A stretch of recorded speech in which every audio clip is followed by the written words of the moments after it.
meet together this morning to celebrate Shibin and Anju's marriage. ഇന്ന് ഇവിടെ ഷിബിൻ്റെയും അഞ്ജുവിൻ്റെയും വിവാഹ ദിനമായതുകൊണ്ട് ഇവിടെ കൂടി വരുവാൻ സാധിച്ചതിൽ ഞാൻ സന്തോഷിക്കുന്നു. I want to praise God and thank the Grace Family Church, especially Pastor Suresh and Sajida sister for inviting me. ഞാൻ ദൈവത്തിന് നന്ദി കരയറ്റുകയാണ്. ഒപ്പം തന്നെ എന്നെ ഇവിടെ ക്ഷണിച്ച ഗ്രേസ് ഫാമിലി ചർച്ചിൻ്റെ ശുശ്രൂഷകനായിരിക്കുന്ന സുരേഷ് പാസ്റ്ററോടും സജിത ആൻറ്റിയോടുമുള്ള നന്ദിയെ ഞാൻ അറിയിക്കുന്നു. I want to congratulate Shibin and Anju for taking this step of faith in honoring God in this marriage. ഈ വിവാഹത്തിലൂടെ ദൈവനാമത്തിനെ ബഹുമാനിക്കുവാൻ, ദൈവനാമ മഹത്വത്തിനായി അവരെടുത്ത ഈ തീരുമാനത്തെ ഓർത്ത് ഞാൻ ദൈവത്തെ സ്തുതിക്കുന്നു, അവർക്ക് ആശംസകളും അറിയിക്കുന്നു. I also want to congratulate Shibin and Anju's parents for raising them up in the ways of God and bringing them up to this point. ഇവരെ വളർത്തി വലുതാക്കി ഇതുവരെ കൊണ്ടുവന്ന, ദൈവത്തിൻ്റെ വഴികളിൽ ഇതുവരെ കൊണ്ടുവന്ന ഷിബിൻ്റെയും അഞ്ജുവിൻ്റെയും പാരൻസിനോടുമുള്ള കടപ്പാട് നന്ദി ഞാൻ അറിയിക്കുന്നു. There is a saying that it takes a village to build a marriage. It takes a village or a group of people to help. ഇങ്ങനെ കേൾക്കാറുണ്ട്, ഒരു മാരേജ്, ഒരു വെഡിങ്, ഒരു വിവാഹം നടക്കുന്നതിന് ഒരു ഗ്രാമത്തിൻ്റെ തന്നെ ശ്രമം ഉണ്ടാകുമെന്ന് കേട്ടിട്ടുണ്ട്. So while they both have taken this step to get married, it's wonderful that the whole relatives and family and church, everybody is together to stand with them.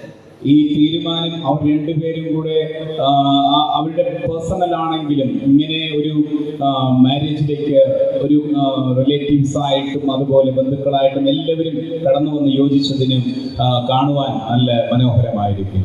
In the next few minutes, I'd like to take and bring our attention to the scripture, the Bible. നമ്മൾ ഇനിയുള്ള ചില നിമിഷങ്ങൾ ദൈവവചനത്തിലേക്ക്, ബൈബിളിൽ നിന്ന് ചിന്തിക്കുവാനാണ് താല്പര്യപ്പെടുന്നത്. Especially on the occasion of marriage, I want to talk about the purpose of why we get married. ഈ ഇങ്ങനെയുള്ള വിവാഹ സന്ദർഭങ്ങളിൽ നമ്മൾ എന്തിനാണ് വിവാഹം കഴിക്കുന്നത് എന്നതിനെ ആസ്പദമാക്കിയാണ് ഞാൻ സംസാരിക്കാൻ ആഗ്രഹിക്കാറുള്ളത്. Marriage is not a new thing. It has happened throughout the history of the whole earth. നമുക്കറിയാം, വിവാഹം എന്ന് പറയുന്നത് ഒരു പുതിയ കാര്യമല്ല. അത് മനുഷ്യ കുലം ഉണ്ടായത് മുതൽ നമ്മൾ പിന്തുടർന്നു വരുന്ന ഒരു ചടങ്ങ് കൂടെയാണ്. It is also not specific to one religion. Many religions, in all religions, people get married. നമ്മൾ ഒരു മതത്തിൽ മാത്രം അല്ല ഈ വിവാഹം നടക്കുന്നത്. എല്ലാ മതങ്ങളിലും എല്ലാ വിശ്വാസങ്ങളിലും ഈ വിവാഹം നടക്കാറുണ്ട്. And so when we come to a marriage, especially a Christian marriage, we have to understand what is the purpose, the biblical purpose of a marriage.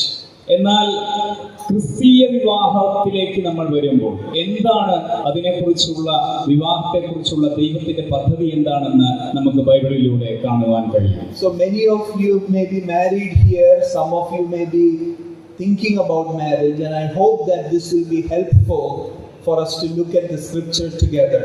എന്തു തന്നെയായാലും ഇവിടെ കൂടിയിരിക്കുന്നവരിൽ മിക്ക ആൾക്കാരും വിവാഹിതരാണ്. മിക്ക ആൾക്കാരും വിവാഹം കഴിക്കുന്നതിനെ കുറിച്ച് ചിന്തിക്കുന്നവരായിരിക്കും. ആര് തന്നെയായിരിക്കും എല്ലാവർക്കും പ്രയോജനപ്പെടുന്ന ഒരു കാര്യം തന്നെയാണ് ഇന്ന് ഇവിടെ സംസാരിക്കാൻ പോകുന്നത്. I may look very young, but I am also married. എന്നെ കാണാൻ വളരെ ചെറുപ്പമായിട്ട് തോന്നാം, പക്ഷെ ഞാനും വിവാഹിതനാണ്. I've been married for the last 15 years. ഞാൻ എൻ്റെ വിവാഹം കഴിഞ്ഞിട്ട് 15 വർഷമായി. I have 2 children, 14 and 12. എനിക്ക് 12-14 വയസ്സുള്ള മക്കളുണ്ട്. So I have some experience about marriage, but I want to share from the scripture. എനിക്ക് വിവാഹത്തെക്കുറിച്ച് പരിചയ സമ്പത്തുണ്ട്, എങ്കിൽ പോലും ഞാൻ ബൈബിളിൽ നിന്നാണ് സംസാരിക്കാൻ ആഗ്രഹിക്കുന്നത്. So I want to share with you that the purpose of marriage is to imitate Christ. ഈ വിവാഹത്തിന്റെ ഒരു ഉദ്ദേശം എന്ന് പറയുന്നത് ദൈവത്തെ അനുകരിക്കുക എന്നതാണ്. Let me repeat it again. The purpose of marriage is to imitate Christ. അതായത് ക്രിസ്തുവിനെ അനുകരിക്കുക എന്നതാണ് വിവാഹത്തിന്റെ ഉദ്ദേശം. Now if I ask Shibin and Anju, why are you getting married, they may have various reasons. ഞാൻ ഒരു പക്ഷേ ഷിബിനോടും അഞ്ജുവിനോടും നിങ്ങൾ എന്തിനാണ് വിവാഹം കഴിക്കുന്നത് എന്ന് ചോദിച്ചാൽ അവർക്ക് വിവിധങ്ങളായ കാരണങ്ങളും കാര്യങ്ങളും പറയുവാൻ കാണും. They may say they like each other. അവരൊരു പക്ഷേ പരസ്പരം ഇഷ്ടപ്പെട്ടവരായിരിക്കാം. They are desiring and hoping for a future family life with children and many other things. ഇനി മുന്നോട്ട് അവർക്ക് കുടുംബവുമായി കുട്ടികളായി ജീവിക്കാനുള്ള താല്പര്യം ആഗ്രഹം അവർക്ക് ഉണ്ട്. Or they want a partner in marriage, a partner in life. അവർക്ക് ജീവിതത്തിൽ ഒത്തൊരുമിച്ച് അവർക്ക് ജീവിത പങ്കാളിയെ സ്നേഹിച്ച് മുന്നേറുവാനുള്ള ഒരു ആഗ്രഹമായിരിക്കാം. All of those reasons may be good. എല്ലാ കാരണങ്ങളും നല്ലത് തന്നെയാണ്. But my encouragement to you today is, may you consider the purpose of marriage is to imitate Christ. എന്നാൽ എനിക്ക് ഇന്ന് നിങ്ങളോട് പറയുവാനുള്ളത്, നിങ്ങളെ പ്രോത്സാഹിപ്പിക്കാനുള്ളത്, ദൈവത്തിന് ഈ വിവാഹത്തിൽ എന്താണ് ഉദ്ദേശം എന്നുള്ളത് മനസ്സിലാക്കുവാനാണ്. And that is to imitate Christ. അത് യേശുവിനെ അനുകരിക്കുക എന്നുള്ളതാണ്. So let me look through the scriptures so we will understand what that means. എന്താണ് അത് ക്രിസ്തുവിനെ അനുകരിക്കുക എന്നതുകൊണ്ട് അർത്ഥമാക്കുന്നത് എന്ന് നമുക്ക് വചനത്തിലൂടെ ഒന്ന് ചിന്തിക്കാം. In the Bible, when we look at Genesis, we see the beginning of all things. നമുക്ക് ഉൽപ്പത്തി പുസ്തകം, ബൈബിളിലെ ഉൽപ്പത്തി പുസ്തകത്തിൽ ഈ ലോകത്തിന്റെ തന്നെ സർവ്വത്തിന്റെയും ആരംഭം എന്ന് നമുക്ക് കാണാം. And in the book of Genesis, we see a God who creates things. എല്ലാ കാര്യങ്ങളും ഉണ്ടാക്കുന്ന ഒരു ദൈവത്തെയാണ്, നിർമ്മിക്കുന്ന ഒരു ദൈവത്തെയാണ് നമുക്ക് ഉൽപ്പത്തി പുസ്തകത്തിൽ കാണുവാൻ കഴിയുന്നത്. We see a creator God who makes the planets and the trees and the sky and everything that we see in creation. We see a God who creates this. നമ്മൾ ഇന്ന് കാണുന്ന സൃഷ്ടിപ്പിന്റെ എല്ലാ കാര്യങ്ങളും, ആകാശവും ഭൂമിയും ഗ്രഹങ്ങളും സകലതും ഉണ്ടാക്കുന്ന ഒരു ദൈവത്തിന്റെ, സൃഷ്ടിതാവായ ഒരു ദൈവത്തെ നമുക്ക് കാണുവാൻ കഴിയും. And in that creation we see God chose to create man. അങ്ങനെ ആ സൃഷ്ടിപ്പിന്റെ കഥ നമ്മൾ കാണുമ്പോൾ we see God creates man out of dust. നമുക്കറിയാം, പൊടിയിൽ നിന്ന് മനുഷ്യനെ ഉണ്ടാക്കുന്ന ദൈവത്തെ നമ്മൾ കാണുന്നു. And we see God said, take this and be fruitful and multiply. എന്നിട്ട് ദൈവം അവരോട് പറയുന്നത്, നിങ്ങൾ ഇവിടെ പെറ്റുപെരുകുക, ഈ ഭൂമിയെ നിങ്ങൾ ഭരിക്കുക എന്നതാണ്. And he didn't create man just like everything else, but God created them in his image and likeness. മറ്റു കാര്യങ്ങളൊക്കെ ഉണ്ടാക്കിയതുപോലെ അല്ല ദൈവം മനുഷ്യനെ ഉണ്ടാക്കിയത്.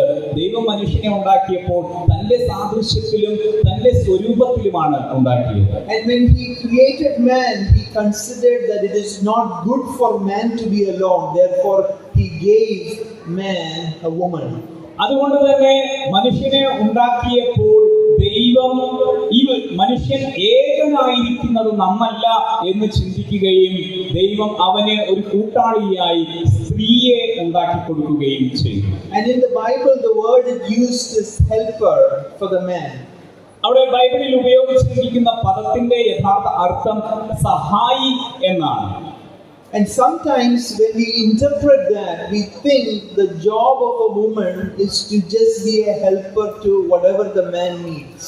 അതുകൊണ്ട് തന്നെ ആ വാക്ക് പലപ്പോഴും തെറ്റിദ്ധരിച്ചിട്ട് സ്ത്രീ പുരുഷനെ എന്തൊക്കെ ആവശ്യങ്ങളുണ്ട് അതിലൊക്കെ സഹായിക്കുന്ന വെറും ഒരു ഹെൽപ്പർ എന്ന നില മാത്രമാണ് അവൾക്കുള്ളത് എന്നുള്ള തെറ്റിദ്ധാരണയുമുണ്ട്. But that is not what woman was created for. God created man and woman for a mission in this world.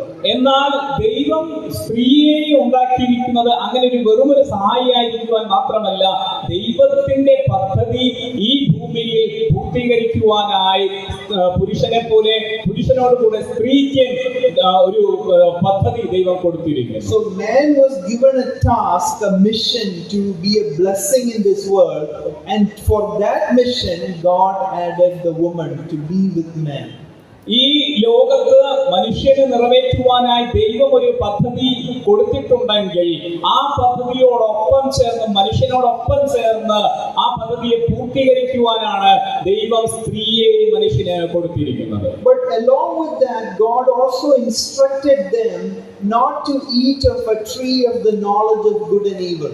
എന്നാൽ ഇങ്ങനെയുള്ള കാര്യങ്ങളൊക്കെ പറഞ്ഞു കൊടുത്തിട്ട് ദൈവം അവരോട് പറയുന്നത്, എന്നാൽ നന്മ തിന്മകളെ കുറിച്ചുള്ള അറിവിന്റെ ഫലം നിങ്ങൾ തിന്നരുത് എന്നൊരു വിലക്ക് കൂടെ അവർക്ക് കൊടുക്കുന്നുണ്ട്. God's desire for Adam and Eve was that they will trust in God to have the knowledge of what is good. എന്നാൽ ദൈവം ഇവരെ കുറിച്ച് ആഗ്രഹിച്ചിരിക്കുന്നത് നന്മ എന്താണെന്ന് തിരിച്ചറിയാനായിട്ട് അവർ ദൈവത്തെ ആശ്രയിക്കുന്നവരായിരിക്കണം എന്നതായിരുന്നു ദൈവത്തിന്റെ ഉദ്ദേശം. See, we see a loving God created all of the great blessings, created a couple, and his desire was that they would trust in him to be a blessing for the whole world. എന്നാൽ സ്നേഹവാനായ ദൈവം സകലത്തെയും ഉണ്ടാക്കി, സ്ത്രീയെയും പുരുഷനെയും അവിടെ ആക്കി. എന്നിട്ട് അവരെ കുറിച്ച് ദൈവം ആഗ്രഹിക്കുന്നത് അവർ തന്നിൽ ദൈവത്തിൽ ആശ്രയിക്കുന്നവരായിരിക്കണം. എന്തിന്? ഈ ലോകത്തിന്റെ അനുഗ്രഹത്തിന് വേണ്ടി പ്രവർത്തിക്കുവാൻ. But we see that, many of you know the story, we see that Adam and Eve sinned before God. എന്നാൽ നമുക്ക് എല്ലാവർക്കും അറിയാം ആ ഒരു കഥ. അവരെന്ത് ചെയ്തു? ദൈവത്തോട് അവർ പാപം ചെയ്തു. They chose to eat of the fruit. അവർ ആ വിലക്കപ്പെട്ട കനി ഭക്ഷിക്കുവാൻ ഇടയായി. What does that mean? എന്താണ് അതിന്റെ അർത്ഥം? That means they chose to trust in themselves to know between what is good and evil. എന്നാൽ അവർ ചെയ്ത തെറ്റ് എന്താണെന്ന് ചോദിച്ചാൽ, നന്മ തിന്മകളെ കുറിച്ച് അറിയേണ്ടതിന് അവർ ദൈവത്തിൽ ആശ്രയിക്കുന്നതിന് പകരം അവർ തന്നിൽ തന്നെ ആശ്രയിക്കുകയും ആ ഫലം ഭക്ഷിക്കുകയും ചെയ്തു. They chose to be independent of God. ദൈവത്തിൽ നിന്ന് മാറി അവർക്ക് സ്വയം നിൽക്കാൻ കഴിയും എന്നുള്ള ചിന്ത അവരെ ഭരിച്ചു. These days the word independent is a very trendy word. നമുക്കറിയാം, ഒരു സ്വതന്ത്രമായി നിൽക്കുക എന്ന് പറയുന്നത് ഇന്നത്തെ കാലത്ത് വളരെ ട്രെൻഡ് ആയിക്കൊണ്ടിരിക്കുന്ന ഒരു വാക്കും കൂടെയാണ്. How many of you want to live an independent life? ആർക്കൊക്കെയാണ് ഒരു സ്വതന്ത്രമായ ഒരു ജീവിതം നയിക്കാൻ ആഗ്രഹിക്കുന്നത്? We want an independent house. നമുക്കൊരു സ്വതന്ത്രമായ ഒരു ഭവനം വേണം. Both of you may be thinking, now we will be independent of our family, we can live on our own. ഇപ്പോൾ ഇവരും ഒരുപക്ഷെ ചിന്തിക്കുന്നുണ്ടാവും, നമ്മൾ ഇപ്പോൾ ഒരു സ്വതന്ത്ര കുടുംബമായി മാറിക്കഴിഞ്ഞിരിക്കുന്നു, അപ്പനമ്മയെ ആശ്രയിക്കാതെ ജീവിക്കാൻ കഴിയുമെന്നുള്ള ചിന്തയോടെ. But the first sin of Adam and Eve was to be independent of God. അവരുടെ ആദമിന്റെയും ഹവ്വയുടെയും ആദ്യത്തെ ചിന്ത എന്ന് പറയുന്നത്, ഞങ്ങൾ ഇപ്പോൾ ദൈവത്തെ കൂടാതെ സ്വയം നിൽക്കുവാൻ പ്രാപ്തരായിരിക്കുന്നു. And because of that, they sinned before God. അതുകൊണ്ട് തന്നെ അവർ എന്ത് ചെയ്തു? ദൈവത്തിന് മുൻപാകെ പാപം ചെയ്യുവാനിടയായി. They were kicked out of the Garden of Eden. അങ്ങനെ അവർ ആ ഏദൻ തോട്ടത്തിൽ നിന്ന് പുറന്തള്ളപ്പെട്ടു. They were kicked away from the presence of God. അവർ ദൈവത്തിന്റെ സാന്നിധ്യത്തിൽ നിന്ന് പുറന്തള്ളപ്പെട്ടു. This couple can never now engage with God anymore. അതുകൊണ്ട് തന്നെ ഈ ദമ്പതികൾക്ക് ഇനി എന്തില്ല? ദൈവവുമായിട്ടുള്ള ആ ഒരു ബന്ധം വീണ്ടും പുനഃസ്ഥാപിക്കുവാൻ അവർക്ക് കഴിയുമായിരുന്നില്ല. Their own choice led them to now live independently. അവരുടെ സ്വയം തിരഞ്ഞെടുപ്പ് തന്നെ അവരെ ദൈവത്തിൽ നിന്ന് അകറ്റിക്കളഞ്ഞു. My friends, we have to remember God created us for interdependence. എന്നാൽ ദൈവം നമ്മെ പരസ്പരം ബന്ധപ്പെട്ടിരിക്കാനാണ് വിളിച്ചിരിക്കുന്നത്. But man chose independence. എന്നാൽ മനുഷ്യനോ അവൻ സ്വതന്ത്രമാകുവാൻ ആഗ്രഹിക്കുന്നു. So what do we see here? We see a God of love who pursues mankind. എന്നാൽ സ്നേഹവാനായ ഒരു ദൈവം മനുഷ്യനെ പിന്തുടർന്നുകൊണ്ടിരിക്കുന്ന ദൈവത്തെയാണ് നമ്മൾ പിന്നീട് കാണുന്നത്. We see a God who loves his creation, that he does not leave them alone. എന്നാൽ ഈ സ്നേഹവാനായ ദൈവം അവനെ തള്ളിക്കളയാതെ അവനെ പിന്തുടരുന്ന ഒരു ദൈവമാണ്. When we read Ephesians chapter 2 verses 11, എഫെസ്യർക്ക് എഴുതിയ ലേഖനം 2-ാം അധ്യായം 11-ാം വാക്യത്തിൽ, we see that it says, you were at one time separated from Christ, alienated from the commonwealth of Israel, and strangers to the covenants of promise, having no hope, without God in the world. But now in Christ Jesus, you once were far off, have been brought near by the blood of Christ. ഇങ്ങനെ വായിക്കുന്നു, അക്കാലത്ത് നിങ്ങൾ ക്രിസ്തുവിനെ കൂടാതെയുള്ളവരും Israel പൗരതയോട് സംബന്ധമില്ലാത്തവരും വാഗ്ദത്തത്തിന്റെ നിയമങ്ങൾക്ക് അന്യരും പ്രത്യാശയില്ലാത്തവരും ലോകത്തിൽ ദൈവമില്ലാത്തവരുമായിരുന്നു എന്ന് ഓർത്തുകൊള്ളുവിൻ. So we were far from God, but because of God's love and because of Jesus' death on the cross and resurrection, we are invited back into the presence of God. നമ്മൾ ദൈവ സാന്നിധ്യത്തിൽ നിന്ന് അകന്നവരായിരുന്നു, എന്നാൽ ദൈവത്തിന്റെ മഹാസ്നേഹം നിമിത്തവും അതുപോലെ യേശുവിന്റെ ക്രൂശിലെ മരണ, പുനരുത്ഥാന, ഉയിർത്തെഴുന്നേൽപ്പ് തുടങ്ങിയവയിലൂടെ നമ്മൾ ദൈവത്തിലേക്ക് ആകർഷിക്കപ്പെട്ടിരിക്കുകയാണ്. Once we chose to be independent, but God's love invites us to be interdependent. നമ്മൾ ആദ്യം സ്വതന്ത്രമായി തീരുവാനായിട്ട് ആഗ്രഹിച്ചു എങ്കിലും ഇപ്പോൾ ദൈവത്തിന്റെ ആ സ്നേഹം നമ്മെ ദൈവവുമായിട്ട് പരസ്പര ബന്ധപ്പെട്ട് കിടക്കുവാൻ, പരസ്പര ആശ്രയത്തോടെ ജീവിക്കുവാൻ നമ്മെ ക്ഷണിക്കുകയാണ്. What a wonderful God He is. എന്ത് മനോഹരനായ ദൈവമാണ് അവൻ. He loves us. അവൻ നമ്മെ സ്നേഹിക്കുന്നു. He loves the whole creation, the whole world. അവൻ ഈ പൂർണ്ണ സൃഷ്ടിയെയും സകല സൃഷ്ടിയെയും സ്നേഹിക്കുന്നവനാണ്. All people, whatever background we are from, He loves everybody. He sent His Son for all of us, so that we may be received back into the presence of God. നമ്മൾ ആരായിരുന്നാലും, ഏത് പശ്ചാത്തലത്തിൽ നിന്ന് വന്നവരായിരുന്നാലും, ദൈവം നമ്മെ സ്നേഹിക്കുന്നത് കൊണ്ട് തന്റെ ഏകജാതനായ പുത്രനെ നമുക്ക് വേണ്ടി മരിക്കാൻ അയച്ച് നമ്മെ അവന്റെ സ്നേഹത്തിലേക്ക് ക്ഷണിക്കുകയാണ്. He is inviting us to a dependent life. അവൻ നമ്മെ അവനുമായിട്ടുള്ള പരസ്പര ആശ്രയത്തിലുള്ള ജീവിതത്തിനായി നമ്മെ ക്ഷണിക്കുകയാണ്. Why am I saying this? ഞാൻ എന്തിനാണ് ഇതൊക്കെ പറയുന്നത്? Because if we do not understand this love, we cannot have a successful marriage. നമുക്ക് ഇത് മനസ്സിലാക്കാൻ പറ്റിയില്ലെങ്കിൽ ഒരു വിജയകരമായ ഒരു ദാമ്പത്യ ജീവിതം നയിക്കുവാൻ നമുക്ക് പ്രയാസമായിരിക്കും, പറ്റില്ല. If we cannot be dependent on God, we cannot be dependent on one another. നമുക്ക് ദൈവവുമായിട്ട് ആ ദൈവാശ്രയത്തിൽ ജീവിക്കാൻ സാധിച്ചില്ലെങ്കിൽ നമുക്ക് പരസ്പരാശ്രയത്തിലും ജീവിക്കാൻ കഴിയില്ല. If we live independent of God, there is a chance that each of the couple can become independent on their own and not united. നമ്മൾ ദൈവത്തിൽ നിന്ന് മാറി സ്വതന്ത്രമായി നിൽക്കുവാൻ ആഗ്രഹിക്കുന്നുവെങ്കിൽ അങ്ങനെയുള്ള ദമ്പതിമാരും പരസ്പരം അവർ വിദൂരതയിലേക്ക് പോവുകയും അവിടെ ഒരു ഗ്യാപ്പ് പ്രത്യക്ഷപ്പെടുകയും ചെയ്യും. Therefore we must receive the love of God. അതുകൊണ്ട് നമ്മൾ ദൈവ സ്നേഹം സ്വീകരിക്കുന്നവരായിരിക്കണം. So I just mentioned about the gospel of the good news of Jesus Christ. യേശുവിന്റെ സുവിശേഷത്തെക്കുറിച്ച് ഞാൻ ഇപ്പോഴേ പറഞ്ഞു, സ്നേഹത്തിന്റെ സുവിശേഷമാണത്. But we must understand that this gospel is not only to save us from hell to heaven, but it also helps us to walk in love when we are on earth. ഈ സുവിശേഷം നമ്മളെ നരകത്തിൽ നിന്ന് സ്വർഗത്തിലേക്ക് കൊണ്ടുപോകുവാനുള്ള ഒരു സുവിശേഷം മാത്രമല്ല, നമുക്ക് പരസ്പരാശ്രയത്തിൽ സ്നേഹത്തോടെ ദൈവികതയിൽ ജീവിക്കുവാൻ വേണ്ടുന്നതായ കാര്യം കൂടെയാണ് നമുക്ക് നൽകുന്നത്. Sometimes as Christians we celebrate we are going to heaven, but when we live on earth we are living in a hell. എന്നാൽ നമ്മൾ ക്രിസ്ത്യാനികൾ നമ്മൾ ചിന്തിക്കുന്നത് നമുക്ക് സ്വർഗത്തിലേക്ക് പോകാൻ കഴിയും, വളരെ സന്തോഷകരമായ കാര്യമാണ്. എന്നാൽ ഈ ഭൂമിയിൽ നമ്മൾ ജീവിക്കുമ്പോഴോ നമ്മൾ പരസ്പര ആശ്രയമില്ലാതെ നരകതുല്യമായ ജീവിതമല്ലേ നയിക്കുന്നത്? When we live in disunity, it is hell on earth. നമ്മൾ ഐക്യതയില്ലാതെ ഈ ഭൂമിയിൽ ജീവിക്കുമ്പോൾ നരകതുല്യമായ ജീവിതം തന്നെയാണ്. Sometimes I've talked to couples or married families who, when you hear their situation, it literally sounds like hell.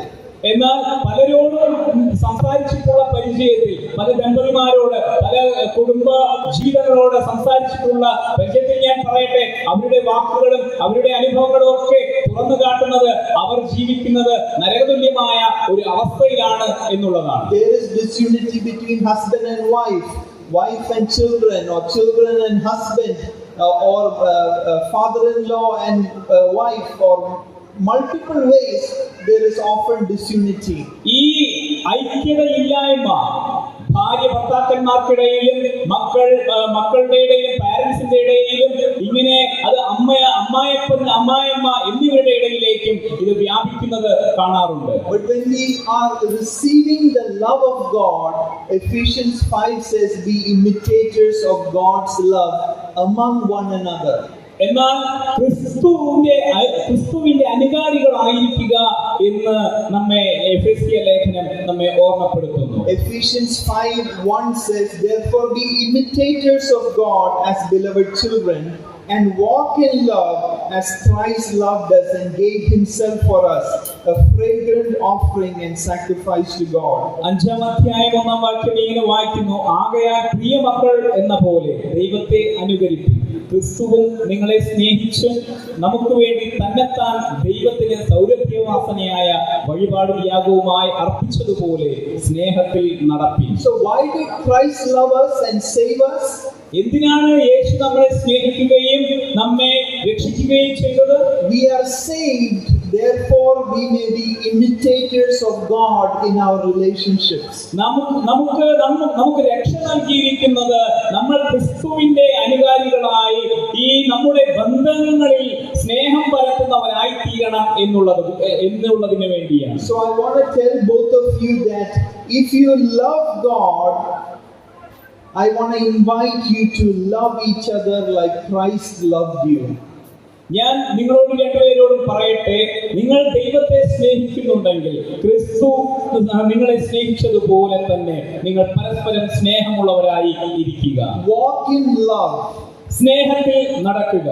And we can only do that when we receive the love of Christ into our lives. എന്നാൽ ക്രിസ്തുവിന്റെ ഈ സ്നേഹം നമ്മുടെ ജീവിതത്തിലേക്ക് നമ്മൾ സ്വീകരിച്ചെങ്കിൽ മാത്രമേ നമുക്ക് ഇത് ചെയ്യുവാൻ സാധിക്കുകയുള്ളൂ. It is only the love of Christ that helps us to be interdependent. പരസ്പര ആശ്രയത്തിന് വേണ്ടി നമ്മെ പ്രാപ്തമാക്കുന്നത് യേശു ക്രിസ്തുവിന്റെ സ്നേഹമാണ്. In Ephesians chapter 5 verses 22 it says, wives submit to your own husband. എഫെസ്യ ലേഖനം 5-ാം അധ്യായം 22-ാം വാക്യത്തിൽ നമ്മൾ വായിക്കുന്നത് ഇങ്ങനെയാണ്, ഭാര്യമാരെ കർത്താവിന് എന്ന പോലെ സ്വന്തം ഭർത്താക്കന്മാർക്ക് കീഴടങ്ങുവിൻ. Unto that is an invitation of God to submit to your husband as to the Lord. കർത്താവിന് എന്ന പോലെ സ്വന്തം ഭർത്താവിന് കീഴടങ്ങിയിരിക്കുക എന്നതാണ് ക്രിസ്തുവിനെ അനുകരിക്കുക എന്നതിൽ പറയുന്ന ഒരു കാര്യം. In our earthly nature it is impossible to do that. ഈ ഭൗമികമായ കാര്യങ്ങളാൽ, നമ്മുടെ സ്വഭാവങ്ങളാൽ അത് തികച്ചും അസാധ്യം തന്നെയാണ്. But when we receive the love of Christ, we can do that to our husband. എന്നാൽ ക്രിസ്തുവിന്റെ സ്വഭാവം നമ്മളിലേക്ക് വരുമ്പോൾ നമ്മൾ ദൈവ സാന്നിധ്യത്താൽ നമ്മൾ അത് ചെയ്യുക തന്നെ ചെയ്യും. And just like that, Shibin, I wanted to say, it says in Ephesians chapter 5:25, husbands, love your wife as Christ loved the church and gave himself for her. 5-ാം അധ്യായം 25-ാം വാക്യത്തിൽ ഇങ്ങനെ എഴുതിയിരിക്കുന്നു, ഭർത്താക്കന്മാരെ ക്രിസ്തുവും സഭയെ സ്നേഹിച്ചതുപോലെ നിങ്ങളുടെ ഭാര്യമാരെ സ്നേഹിക്കുക. How did Christ love the church? എങ്ങനെയാണ് ക്രിസ്തു തന്റെ സഭയെ സ്നേഹിച്ചത്? Christ loved the church by sacrificing his life for the sake of the church. എങ്ങനെയാണ് ക്രിസ്തു സഭയെ സ്നേഹിച്ചത്? തന്റെ ജീവൻ സ്വയം ബലി അർപ്പിച്ചുകൊണ്ടാണ് യേശു തന്റെ സഭയെ സ്നേഹിച്ചത്. I wanted to tell Shibin, without receiving Christ's love, we cannot live a sacrificial life. ഞാൻ പറയട്ടെ ശിവൻ, ക്രിസ്തുവിന്റെ ആ യാഗപൂർണമായ ആ ഒരു ജീവിതം നാം അനുകരിക്കുന്നില്ലെങ്കിൽ നമുക്കും നമ്മുടെ പങ്കാളിക്ക് വേണ്ടി ഒരു യാഗപൂർണമായ ജീവിതം നയിക്കാൻ സാധിക്കുകയില്ല. I'm glad that you both know and love Jesus. ഞാൻ മനസ്സിലാക്കുന്നു, ഞാൻ സന്തോഷിക്കുന്നു, നിങ്ങൾ രണ്ടുപേരും ക്രിസ്തുവിനെ സ്നേഹിക്കുകയും അനുസരിക്കുകയും ചെയ്യുന്നവരാണ്. With the help of God, we can be a blessing to one another. ആ ഒരു ദൈവത്തിന്റെ സഹായത്തോടെ നിങ്ങൾക്ക് പരസ്പരം സഹായിച്ചു മുന്നേറുവാൻ സാധിക്കുക. Anju, you are called to submit. Anju, നീ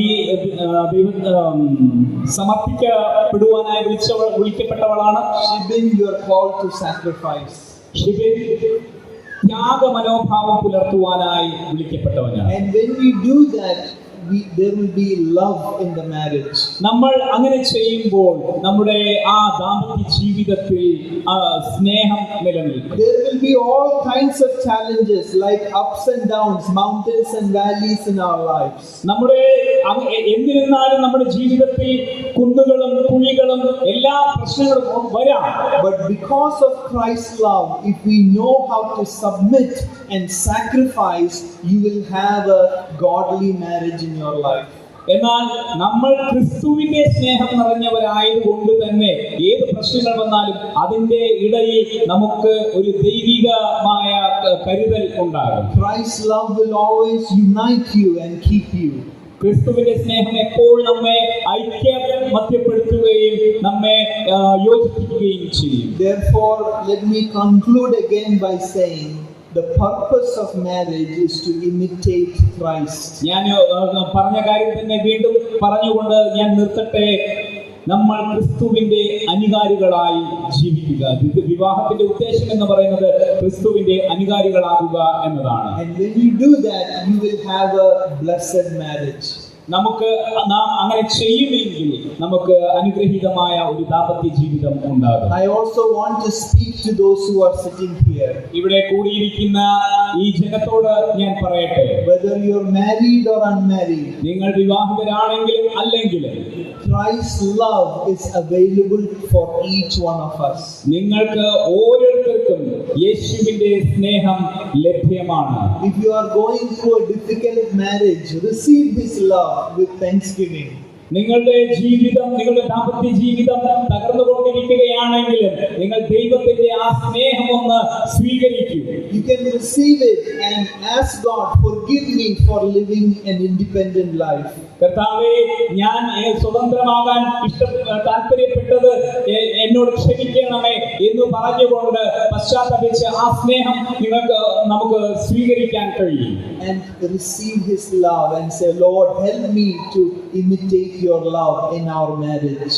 കർത്താവേ, എന്റെ ഈ ദാമ്പത്യ ജീവിതത്തിൽ എനിക്ക് പ്രയോജനപ്പെടുവാൻ, അത് സന്തോഷകരമാക്കി തീർക്കുവാൻ എന്നെ സഹായിക്കണമേ എന്ന് പ്രാർത്ഥിക്കാം. Then you will be able to submit and sacrifice to one another.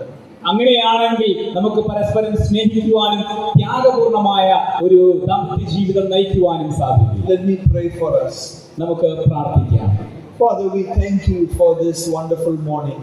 കർത്താവേ, ഈ നല്ല പകൽക്കാലത്തിനായി അങ്ങയെ സ്തുതിക്കുന്നു. Thank you for your love towards us. കർത്താവേ, ഞങ്ങളോടുള്ള അങ്ങയുടെ സ്നേഹത്തിനായി ഞങ്ങൾ നന്ദി പറയുന്നു. You blessed us with all the wonderful blessings in this world. കർത്താവേ, ഈ ലോകത്ത് ഞങ്ങൾക്ക് തരാൻ പറ്റുന്ന എല്ലാ അനുഗ്രഹത്താലും നീ ഞങ്ങളെ അനുഗ്രഹിച്ചതിനായി നന്ദി. But forgive us for rejecting your love. കർത്താവേ, നിന്റെ സ്നേഹം ഞങ്ങൾ തിരസ്കരിച്ചതിന് ഞങ്ങളോട് ക്ഷമിക്കണം. But thank you for coming after us.